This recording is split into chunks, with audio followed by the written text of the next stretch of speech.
Hello everyone. Hello learners. Today we are going to study motivation and emotion, which is a secondary course. This is our lesson number 8 and it is being introduced by me, Sarika Singh, Senior Executive Officer, Psychology. So, firstly we are going to learn about these topics today, which is nature of motivation, which includes the concept of motivation, the hierarchy of needs, primary needs, secondary needs. Then comes the nature of emotions, the function of emotions, the components of emotions, the emotions and culture, and also we will discuss about the roles of emotion and motivation in human behavior. So, moving on to the first topic, which is our nature of motivation. So, have you ever wondered why does your parents go to work every day, or why do you like to play with your friends, or why does your mother care for you, and many more activities like this which you do on your daily basis. Every activity is related with your motivation and the emotions you are doing it. Working, studying, playing, caring, etc. Some of the important activities that are considered purposefully. It is all being done by the motivation you carry and the emotions you carry for that particular activity which you are doing. It could be anything. It could be even your daily activities like studying, bathing, anything which has some kind of motivation. Like for example, you want to be clean, that's why you want to take a bath. So every kind of activity is related to some sort of motivation you have in your mind and the emotions related to it. Now it comes our next slide, which is the nature of motivation. So how our motivation is and how it is related to. Our motives or our motivation towards any want, need, interest or any kind of desire help us in explaining our movement towards the chosen goal. So we actually choose a particular goal or a aim we have for ourselves, and then as per our goal we start our motivation. Our goal depends on what type of wanting or need we have, what type of interest we have, what type of desire we have towards that particular goal, and accordingly the nature of the motivation works according to our goals. A need or a motive direct us to act or behave in a particular way towards a certain goal. Let's take an example. For example, working hard for cracking an entrance exam. So entrance exam was a particular goal which you wanted to crack. So for that particular goal, you had that motivation that, okay, I want to crack this particular exam and then I want to get into a job, which is a desired or the need of yours. So this is how our nature of motivation works. You actually start or plan a goal or you can say a direction where you want to work with, and it completely depends on what type of wanting it is, what type of need it is, how you are interested in it, and what type of desire you carry for that particular goal, and how you want to do the action towards that. Moving on to our next slide, which is the concept of motivation. So motivation plays a very important role in directing the human behavior. So in the earlier slide, you understood about the nature of motivation. So like how your motivation works and how it comes, like how motivation comes to you. In the next slide, we can learn about the concept of motivation, that why motivation is so important for us, like for why it is important for our human behavior and what role it plays in directing the human behavior, right? So any kind of human behavior or any kind of human activity which we do or which we want to do depends on our motivation. If we don't feel like doing something, if we don't feel like the motivation to do something, or we don't have any particular motive towards planning or doing something, we will just ignore that particular thing, or we will not work on that, or we will just don't want to pursue that particular thing. So here comes the emotions and motivations. The motivation and emotions actually give us the reason to work on, something. It pushes us to reach the goal we have set for ourselves, right? It pushes us to reach at that particular aim which we have desired for ourselves, which we want for ourselves. Everyone in their working life, or when we are doing something and we are busy with our work, with our life, we sometimes forgot what were actual aims were, what were actually we desired, what we wanted us to be. So this particular motivation actually help us to realize and understand what we were for and what we want to work for, what we used to work for, and where we want to reach. So this is the concept of motivation, and the ladder over here in the picture is presenting that there is no boundage or there is no boundary where you can, you are not locked up. You can always reach wherever you want to, and there is no limit for your desires. Moving on, the concept of motivation. So in order to reach our goal, we need to be aroused or feel active.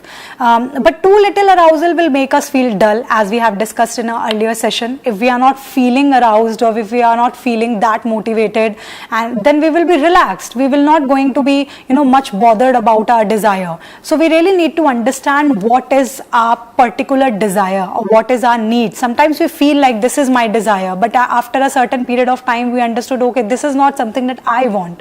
So whenever you find like a goal or a aim which you are finalizing for yourself, be relaxed and then find out the answer the some certain questions for yourself, that why you want to reach at that particular goal or a aim, why you want that, and what's the benefit of reaching over there. Is it providing you any kind of satisfaction, or you are just doing it for the sake of society because few people have done it, right? So when you decide a particular aim or a goal for yourself, it gives you a kind of arouse, or it makes you feel active about yourself and you want to work on it. But if we don't feel aroused and we feel like little arousal, then we are going to be dull and relaxed, whereas the too much arousal make us withdraw from our goals, right? We started thinking like, okay, I'm feeling super active, I don't know how to do it, so we are going to over plan our things. So it is very important that we must be motivated to maintain a balanced or optimum level of arousal. It should not be too much of motivation, like you are just planning each and every day instead of taking any action, right? You have been motivated so much that you are planning every day, like this is I want, this is what I want, here I want to reach, but you are not taking any sort of action. So your balance, like the motivation should be balanced. It should be in optimum level, and it should not be too much of arousal, and then it should not be less.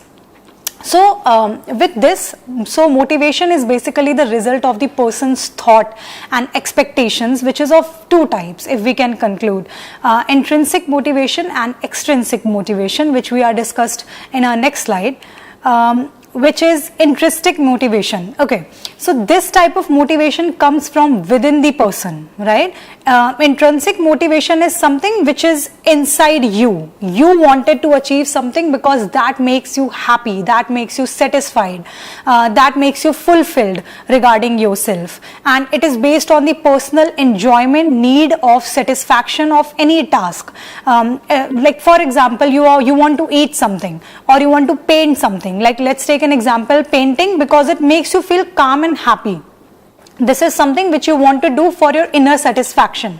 So something which you do or take as a goal or a aim for your inner satisfaction. Let's take an example more, like for example, doing exercise, doing yoga, maintaining a very healthy lifestyle for yourself. These are things which gives you an inner satisfaction, which is known as intrinsic motivation. When we comes to extrinsic motivation, this type of motivation is completely based on the external rewards such as money, pay, grades. So this is something which you do for the sake of being good and best in the society, so that people treat you or take you in a serious way, in a particular way. You want to present yourself in the society in a certain way. Both type of motivations are necessary, both type of motivations are important, intrinsic as well as extrinsic, but you should be aware that intrinsic and extrinsic both should be in a balanced way. You should not run behind any one of them too much that you are forgetting the other one, and then you are thinking that I should have balanced between the both. Okay, so let's take an example of the extrinsic motivation also. Like for example, painting, which was giving you a kind of inner satisfaction, now you are painting so that you can sell your art to make money. So when you are doing something for the sake of external things so that you can get that, that is extrinsic motivation. And when you are doing it for the sake of self satisfaction, self motivation, you know, for the peace, for the positivity inside, then it is intrinsic motivation. Moving on to the next slide, which is the hierarchy of needs. So let's discuss it accordingly.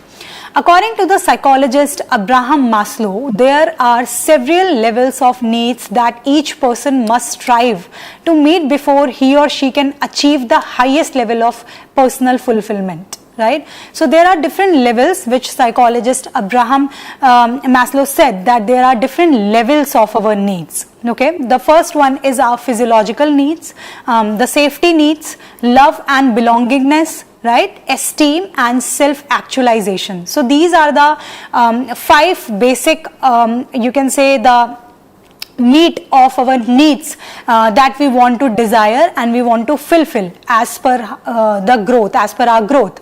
So physiological needs includes all those things like air, water, food, shelter, everything that you desire just to, you know, be in your surrounding. The safety needs depends on the employment, the resources which you want to carry out your life. It's not about living, it's being to be alive, right? So you feeling alive comes from different resources. Then comes the love and belonging, that you want to be feel loved, you want to be feel belonged towards a particular family, society, friends, relationship, right? And then comes the esteem, the respect that you want from the society, from the people around you, your family. And last, the self-actualization, that what you really are, what you have done and what else you want to do in your life. So these are the 5 basic levels of the hierarchy of needs which everyone goes through in their life. It's not necessary that you start from the physiological needs only, but when we born, we actually starts with the physiological needs. But when we grow up after a certain period of times, certain levels can be upside and downside, right? For some people, self-esteem is the most important thing. For some people, love and relationship is the most important thing. For some people, safety needs such as resources and employment comes very importantly and they feel like this is the most important thing their life needs. But for some people, self-actualization and understanding what they are, for what they should live and how should they proceed their life, these are important. So there are different kind of levels, different kind of needs, and as per the person, after a certain period of time, they understand what's most important for them as per the levels. Moving on to the hierarchy of needs. So a person must be able to fulfill the primary, which is the biological needs of the lowest level. Once these needs are met, then safety becomes important, followed by the needs to belong and to love and to be loved. Right? You want to be belong to a certain place, you want to be belong to a certain family, you want people should recognize you that this is my person, this is my relationship. Okay, so this is how it works. The being desire is also important. The desire to belong to a group such as a family, friends, you know, religious groups also make us feel loved and accepted by others. So acceptance is highly important. When you are not feeling accepted, you don't want to be at that particular space. When you feel like you are being accepted by others, you want to be there at as much as you want. So if we success in satisfying the mentioned needs, then we feel the need to have self-esteem, confidence and feeling of self-worth. Next come the cognitive needs, which include need of knowledge and understanding, followed by the need of order and beauty. Finally, a person moves towards reaching the full potential called self-actualization, where the person realizes what the person is, what kind of personality the person carry, what exactly the person wants in their life, how they want to proceed their life, and is there something that they have regret or they have, you know, not achieved, so they start working on that. Such a person has the qualities of self-awareness. So self-actualization comes with self-awareness and is socially responsive and is open to challenges of life. So there are different challenges of lives. So the person who is actually, you know, is very self-actualized and, you know, self-aware, the person will be completely open to the challenges of life as well. Moving on to our next slide, which is the hierarchy of needs. Again, a person may move up and down the hierarchy depending upon the situation he or she finds himself in. Okay, so what I have discussed with you is that over here in this particular slide which we have discussed, there were 5 different levels. So I have told you that these levels depend on different people, how they want to and how they find themselves fitted into these levels. But this hierarchy may not hold true for different cultures. If we take an example, let's take an example of different countries like Sweden and Norway. The quality of life is very important and the social needs are, are more sought of after than the self-actualization. So over there, the quality of life is very important than the social needs. So they will be fine if they are not being socially, much accepted, or people are not showing much acceptance towards them. They will be fine with that. But the quality of life should be good. They should have the resource, they should have the education, they should have the, proper health. So for that particular thing, Sweden and Norway, they have the proper quality of life. Moving on, in some cultures, the security needs are more dominant and self-actualization make job security more important than job satisfaction. So as we have discussed, certain culture feels that security is much more important and are much more dominant. Like for example, self-actualization, that okay, I'm doing a job, I'm earning something, I'm getting the resource, by that particular money I can buy anything for me and for my family, is much more satisfied than the actual job satisfaction. So if they are not even feeling for the job satisfaction, that this is not a good job for me, this is not something that I wanted to do, but they are in the job just for the sake of particular extrinsic motivation, which was money. So it was the outer source that made them motivated to do that particular job. Okay, so moving on to our next slide, which is the primary need. So what we understand by need? Need refers to a lack of something that is necessary for us. Anything which is necessary for us is known as need. For example, we feel hungry when our blood sugar level is low. Thus, we need to eat to satisfy our hunger, right? Motives or needs are characterized in terms of primary and secondary needs, or primary or secondary motives. Primary needs are the biological needs. We are born with those, right? The hunger, the thirst, the oxygen, rest, sleep, temperature regulation, warmth, shelter, excretion. This is something that we are, when we are born as a human being, these are the requirements that we actually born with.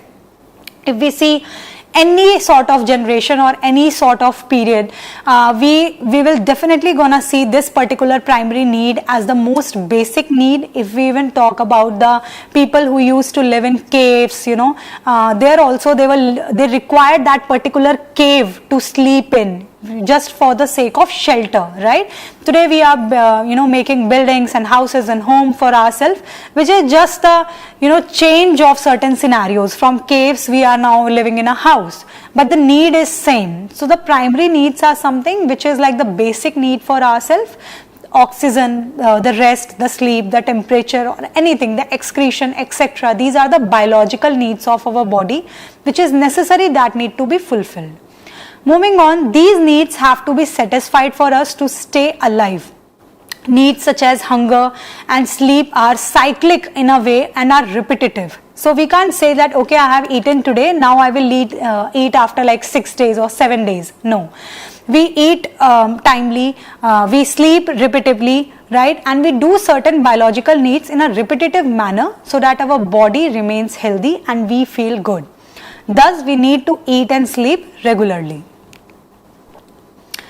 Okay, next slide is the primary needs. The starting point of many biological need is on the imbalance of the physiological conditions of our body. Our body tries to maintain a state of balance called the homeostasis. So when we are actually trying to maintain a balance, we are actually balancing it in a form of homeostasis, which is a physiological condition. Okay, let's discuss from here and after our break. Thank you.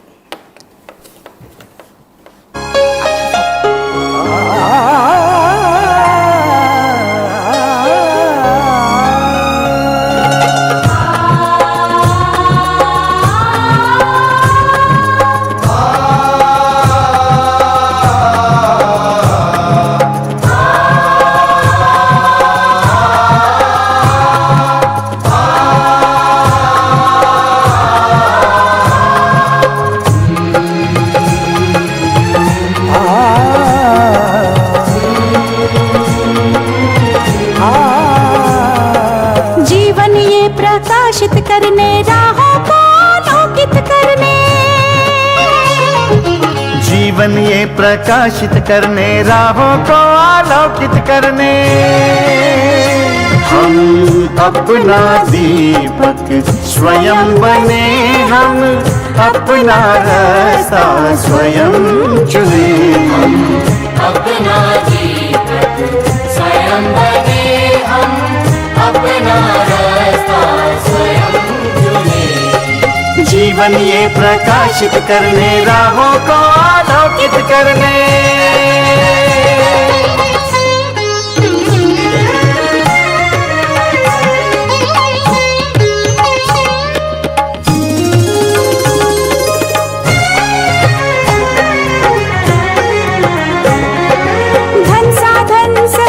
सीमा से विद्यालय जो मुक्त हो, धन साधन समय की सीमा से विद्यालय जो मुक्त हो। कभी पढ़े हम कहीं पढ़े, वे विषय की लोच से युक्त हो। कभी पढ़े हम कहीं पढ़े, वे विषय की लोच से युक्त हो। मित्रों हम उठे और जागे, मंजिल आने की ध्वनि सुने। हम अपना दीपक स्वयं बने, हम अपना रास्ता स्वयं चुने। जीवन ये प्रकाशित करने, राहों को आलोकित करने।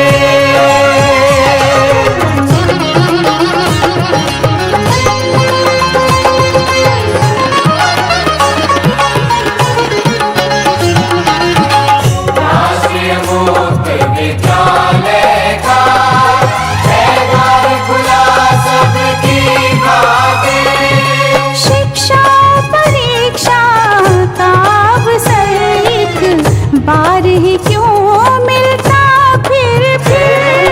शिक्षा परीक्षा का अवसर एक बार ही क्यों मिलता फिर। दुनिया में इसके केंद्र बात, कोई मन चाहा केंद्र चुने। हम अपना दीपक स्वयं बने, हम अपना रास्ता स्वयं चुने। कोई मन चाहा केंद्र चुने।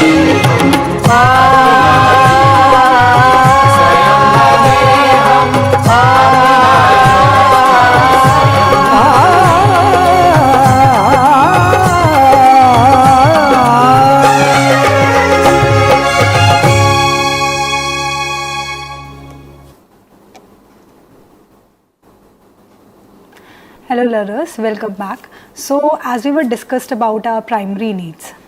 So we discussed about a balance, which is the homeostasis, which is kind of a physiological condition of our body, which the starting point of many biological needs is an imbalance in the physiological condition of our body, and body tries to maintain a state of a balance called homeostasis. When our body is trying to maintain a balance, it is called homeostasis, and we also do it in sort of a physical way, like for example exercising, planning a good diet for ourselves, etc. This balance is very crucial for us. For example, there must be enough water content in our body. The body temperature must not be in a high or too low glucose levels. It must be adequate and so on. Without maintaining this balance, we would not be able to function properly in our daily life activities. This kind of balance, the internal balance is very crucial for us because it helps us to be more active, and when we are active, we will be able to do different activities or different aim or goal which we have decided for ourselves, and this help us to work on it. So if we are not working on, if we are not working on ourselves and we are not balancing this particular level in our body, we will fail to achieve certain goals also. So it is very important that we are balancing our body with a good amount of healthy diet, proper amount of water, good amount of exercises, and whatever it requires to maintain our daily life activities. Moving on to the influence of culture and environment on our primary needs, which is very important to discuss. Our biological needs, such as our hunger, are influenced by environmental factors. For example, learned liking and habits. For example, a person who enjoys having pizza will wants to eat it even if it's not hungry, right? So the heading of this particular topic is influence of the culture and environment on our primary needs. Primary needs are the biological needs. Biological needs such as hunger have been fulfilled once you have eaten your lunch, dinner or whatever. But when you see a particular sort of a dish which you want to eat, you will actually disbalance that particular primary need of yourself, and you will go ahead and eat it even if you are not feeling hungry. So at that particular position, you actually, break that particular balance which you have maintained for yourself. So moving on to the other factor, which is a stress. Stress can lead to eating. For example, examination stress makes some of the students eat more than it is required, sleep more sometimes, and not sleeping, even insomnia also. So these stress can actually impact your primary needs as well. External cues, such as when it is dinner time or your mother calls out you for dinner, you are likely to feel hungry. The smell and attractive appearance of food may also make you feel hungry. So if you are not even hungry, you just need the water, you still feel like eating because you have seen something which looks very tasty to you. So the external cues also impacts your primary needs. The dietary restraints. If the doctor has advised a patient to avoid these sweet foods, there must be more increased chances or the desire to eat that particular sweet dish which the person have been restricted towards. So these are the different things that actually make us wanting that particular thing and impacting our primary needs, which we have balanced for certain reasons. So it is not, I'm not saying that you can't have anything extra, you should always maintain your primary needs, our body should always be balanced. No, it is important, and sometimes it's not that impactful that you are just doing certain things which is not even required, but still balancing it in a certain way so that your body does not get any negative impact or negative effect from that particular activity or from that particular thing which you are taking is very and highly important. Next, to our secondary needs. So the primary needs were the biological needs which we have discussed in earlier sessions. Now moving on to our secondary needs. Secondary needs lead to a psychologist or a social motives, right? They are called the social motives because they are learned in social groups, particularly the family. So family, the parents, the siblings, the other members of the family are very important, and they teach us different kind of activities and needs, and these are the secondary needs which we learn through them. As children grow up and interact with others, they acquire certain needs which can be fulfilled in a group settings. For example, achievement motivation is occupied by children through their parents, role models, and socio-cultural influence. You might have heard this particular statement: I want to be like him, I want to be like her. This is something which the person or the child set a role model for self by learning certain things which the other person have done. If the other person is a very good swimmer, they have achieved this particular thing, and now a child who has been seeing this particular uncle of his who has been swimming for the longest time and years, and the child has been seeing him for a very long time and also want to become a swimmer, also want to learn this particular need that I want to be a swimmer as well, the person will become a role model. And the things he has will be the needs or the learnings for that particular child. So this is how the secondary needs are fulfilled. We see different people, we learn from them, and we will fulfill our needs. So these are the secondary needs.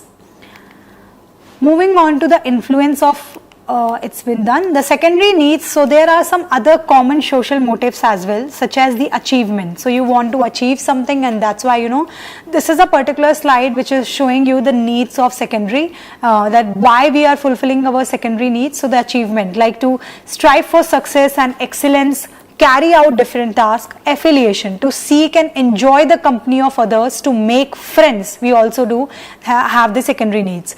The power, to strive for impact on others and to influence, control and persuade others. The nurturance, to help and take care of others such as children, elders and sick people. Elders and sick people. Aggression, to explore the noble things. So these are the particular needs, the particular wantings of a secondary needs, and that's why we learn about secondary needs, and that's why we want to fulfill about secondary needs, because of these particular things. We want to achieve, we want to affiliate, we want to have the power, we want to show the nurturance, we want to have certain type of aggression, not in a negative way, but a aggression so that you can fight for yourself and oppose when it's not good for you. And exploration, to seek a variety of stimulation that explore the novel things. So these are the ways through which we want our secondary needs to be fulfilled. So secondary needs leads to the moving on. Okay, this type, the type and strength of the social motives differ from different person to different person. For example, you may have a high needs for achievement and affiliation, whereas your friend could not have the, have the moderate need of achievement and a low need for affiliation. Or you could have a high need for affiliation and your friend may have higher need of exploration. So secondary needs are completely different for different people. I want to care for someone, but the other person may not. I want to eat certain things because I want to be fit and healthy, but the other person may not. For the other person, sleep is important, but for me, exercise is important. So secondary needs could be different to different people depending on how they have been born, what kind of culture they have been into, what kind of upbringing they had, what kind of family they belong, what kind of society they are living in. So the outer factors definitely impacts a lot to the secondary needs, and this is how we learn from our culture and background, and that's why society is very highly important. Now moving on to two different examples which I want to show you. So Mother Teresa had the very much concern for the poor and the sick people, the helpless, made her open the missionaries of charity in the 1950. It provides food for the needy and runs the schools, hospitals, orphanage, youth counseling centers and homes for the lepers and the dying. So Mother Teresa had this particular thing in herself, that I want to help the society. It comes with the secondary need. Maybe she also have learned this particular thing throughout her life, and she was born with this particular thing that I want to help. And then it comes with the secondary need that helping is something which makes her feel good, satisfied. And that's why Mother Teresa started these things, the charities in 1950s. Moving on to the one more example, which is Nelson Mandela. He dedicated himself to the struggle of African people and was imprisoned for 27 years before he achieved freedom for his people. Nelson Mandela was able to achieve the difficult goals, and his commitment helped him to accomplish his purpose in the life.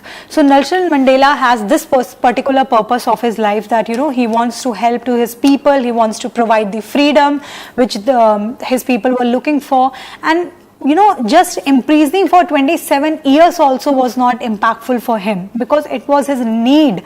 This is what something that he wanted for himself, and that's why he acquired it. Okay, let's take a small break and then let's continue after that.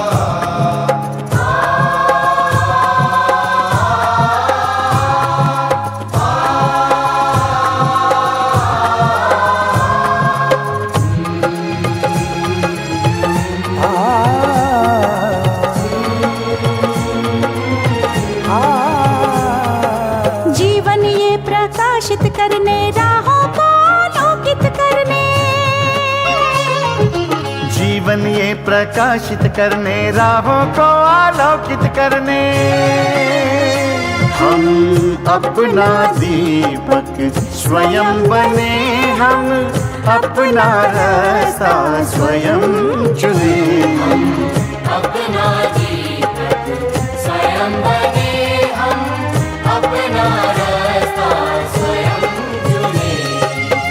जीवन ये प्रकाशित करने, राहों को आलोकित करने।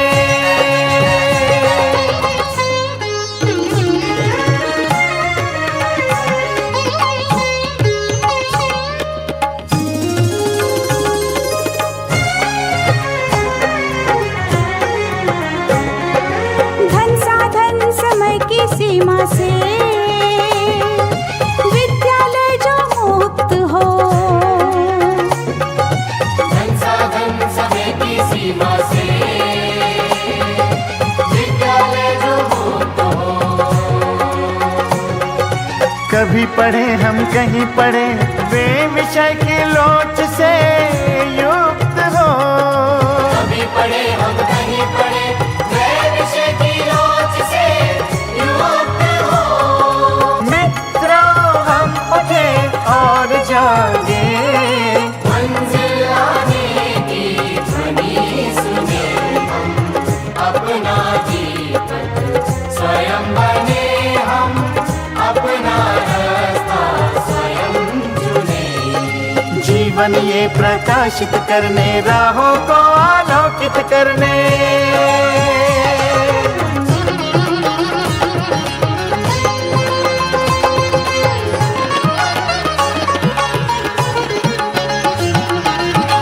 राष्ट्रीय मुक्त विद्यालय का है द्वार खुला सबकी खातिर। शिक्षा परीक्षा का अवसर एक बार ही क्यों मिलता फिर।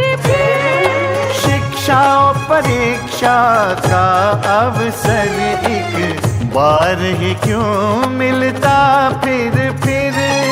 दुनिया में इसके केंद्र बात, कोई मन चाहा केंद्र चुने हम, अपना दीपक स्वयं बने हम, अपना रास्ता स्वयं चुने।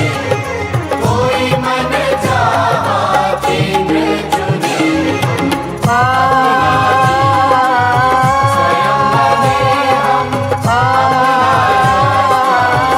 Welcome back, learners. So we were discussing about our secondary needs, in which we have discussed that how it is important for us, how it impacts us, and we discussed about few examples such as Mother Teresa, Nelson Mandela, that how to fulfill that particular secondary need that they had in them. They actually go through all the things for the society, for the sake of society and helping the society. Moving on to our secondary needs, the hierarchy of needs. So we can now classify the needs into three basic types. The existent needs, that includes all the primary needs that are essential for the survival. The related needs, that include the safety, belongingness, self-esteem and other social relationship needs, which we have discussed in those particular levels, which I have discussed in earlier session. The grow needs include those aspects that finds people to develop their full potential. So these are the three types of hierarchy of needs: the existence, the relatedness and the grow needs. Grow need is very important so that the person help, it makes the person help to develop their full potential, where they want to reach, how they want to work for, what sort of personality they have and how they want to utilize that personality into their work. It is very important to understand the biological and psychological needs do not work in isolation. The influence of each other determine the human behavior. So there is one thing that I want to tell. Human behavior is actually the additions of both the things, the biological and the psychological, as well as the internal as well as the external factors. All these things impacts you and then forms the human behavior and a human personality. No one is born with human personality. Some people might be introvert and extrovert depending on the situations they have been, or sometimes maybe their personalities are like that. But it is very important to understand that these all things does not work in isolation. We need to be out. We need to be out in the society. When we learn from the people, near us, the family, friends, colleagues, organization we have worked in, the biological and psychological needs are fulfilled in that way. Our personality and our behavior actually nurtures. We actually form a kind of a personality which is being experienced by different people and different organizations we have been. So it is very important that it does not work in isolation. We need to explore more. Moving on to the next. So each one of us have experienced a strong feeling that are associated with the pleasant or negative experiences. Examples of emotions are feeling happy when we enjoying a movie, or getting embarrassed when we break a neighbor's beautiful vase, or sad after an argument with our best friend. Emotions influence our everyday behavior. Okay, so it also includes the functions of emotions, the components of emotions, and emotions and culture. So emotions are something which actually impacts us. Emotions are highly important for us, negative or positive. Both of the emotions are important for us. Without the emotions, we are not, a human being. Then we will be a robot, because we don't have any kind of emotion to show to the people and how we are feeling. So emotions in any sort of way, either negative or positive, are highly important. Emotions play a several important role and functions in our life. If we discuss about emotion, prepare us for some sort of action. So let's see, when you see a person with a gun coming towards you, the emotion of fear and accompanying bodily changes will help you to run away from the situation. So emotion actually prepare us for certain actions that we need to take at that very moment. Emotion help us to arrange our activities and future behavior in same order. The emotions help us to gather the information and increase our chances of making the right response in the future. Right? Emotions help us to fight for our future behavior, and also we can save and work accordingly, because every emotion is connected to our action, and every sort of action we do, we remember it for our future. For example, when a person, a person threatens us, we will try to avoid meeting that person out of fear, because we already have that kind of experience, and our emotions have been impacted from that person, and that's why we will try to ignore that person. Emotions also helps us to interact effectively with others. When we show our emotions, other people's watching them may come to be familiar with our way of behaving and how we are behaving, and know how we are likely to act again in future. Similarly, the others' emotional expression help us to understand how to behave with them. Moving on to the next slide. Emotion has three basic component parts: the physiological change, the behavioral changes and emotional expressions, and the emotional feelings. So when a person feels an emotions, certain changes takes place in our body, such as increased in heart rate, blood pressure, pupil size increases, our precipitation takes place, breathing is faster, as well as the mouth may become dry. So these are the physiological changes that we feel through the emotions. Behavioral changes and emotional expressions also changes. For example, it refers to the outward and noticeable signs of what a person's feel. These include the facial expression the person is speaking with, the bodily postures and the gestures with the hands, running away, smiling, showing some kind of a smile to you, or slumping in a chair, sitting, in a very relaxed mood. All these kind of behavior and emotional expressions are also the basic components of emotions. The 6 primary emotions in the facial expressions are fear, anger, sadness, surprise, disgust, and happiness. So these are the basic, primary emotions of a facial expression a person may show to you. The emotional feelings. Emotions also include the personal individual feelings. We can label the emotion felt as happy, sad, angry, disgusted, and so on. So these are the emotional feelings that we had for the person, and we show it in a certain way. Moving on to our next slide, which is labeling of a feeling is shaped by past experience and the culture one belongs to. For example, you follow the ritual or a culture you saw from your parents that they are following it. So the cognition or understanding of the situation is the most important part of the emotional experience.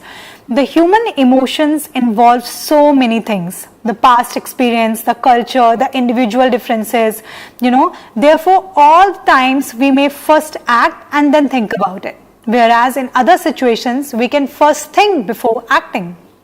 So the cognition or understanding of the situation is the most important part of the emotional experience, because it helps us in understanding a particular situation and also how we should react. Most of the times we also feel a mixture of emotions. For example, when a person wins a lottery, she may show the emotion of shock, disbelief, surprise or joy.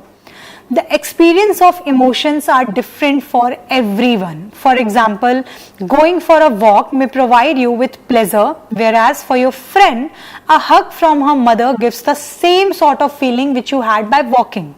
So do activities, but similar kind of emotion the person might be feeling. The meaning of a feeling is different for both of you and your friend, which is being influenced by the past experience and memories.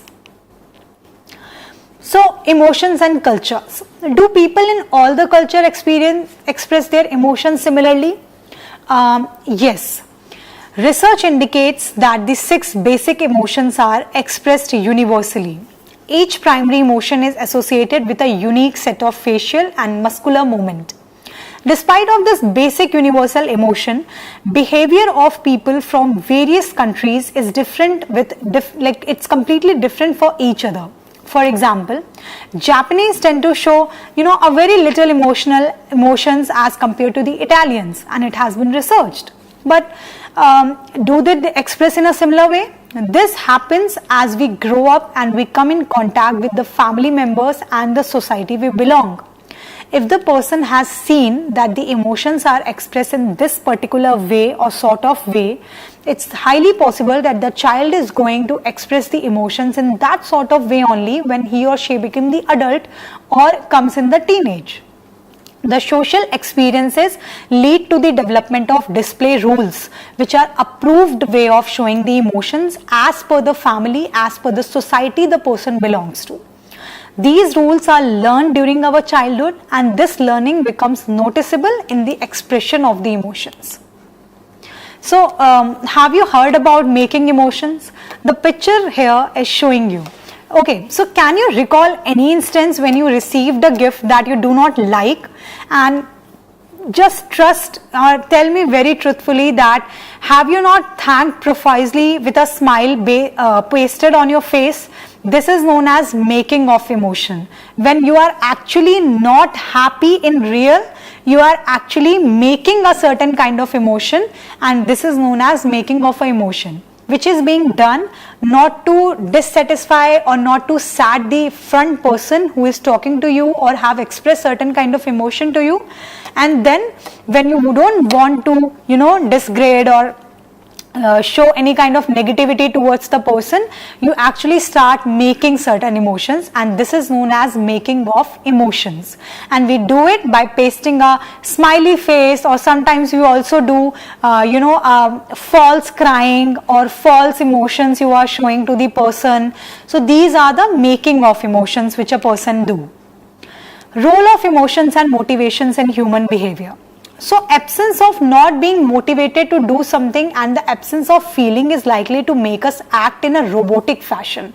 As we have discussed in the earlier sessions also, the emotions and motivations is highly important that actually make you feel like you are a human being, because in any kind of emotion, be it negative or positive, it makes you understand the situation, work on the situation, and you actually start taking action as per the experience and as per the things which you have learned earlier. So if you are not showing any kind of emotions and if you are absence of feelings, then it's kind of a robotic fashion you are actually following. Emotions not only motivate us, they also indicate the reason for motivation. They play an important role in our life. Any situation that brings about a strong medium is likely to motivate you, either repeat it or avoid it. So any kind of emotion helps us you to motivate. Like for example, when you learn, like for studying 3 months, you actually crack the exam.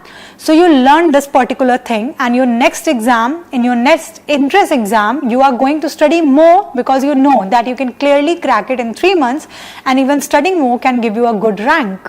So you learned it and you repeated it. Or sometimes when you learn that studying for 2 days or 3 days actually doesn't help you and you got failed, you are going to avoid it, right? So moving on to the next.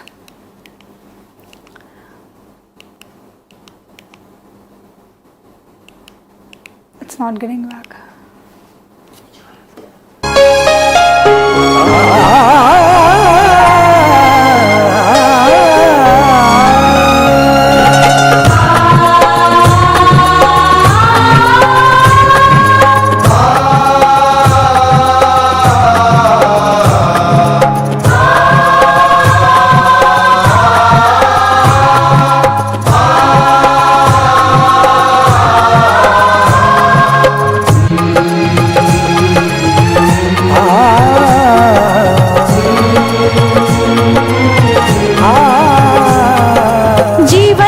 प्रकाशित करने राहों को आलोकित करने,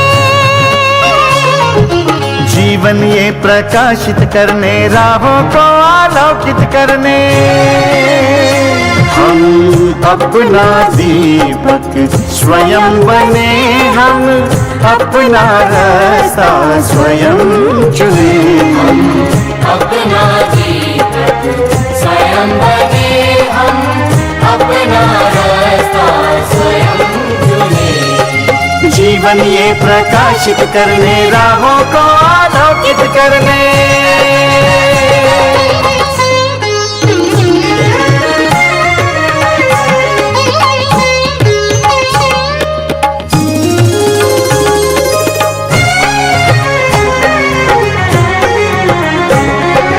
धन साधन समय की सीमा से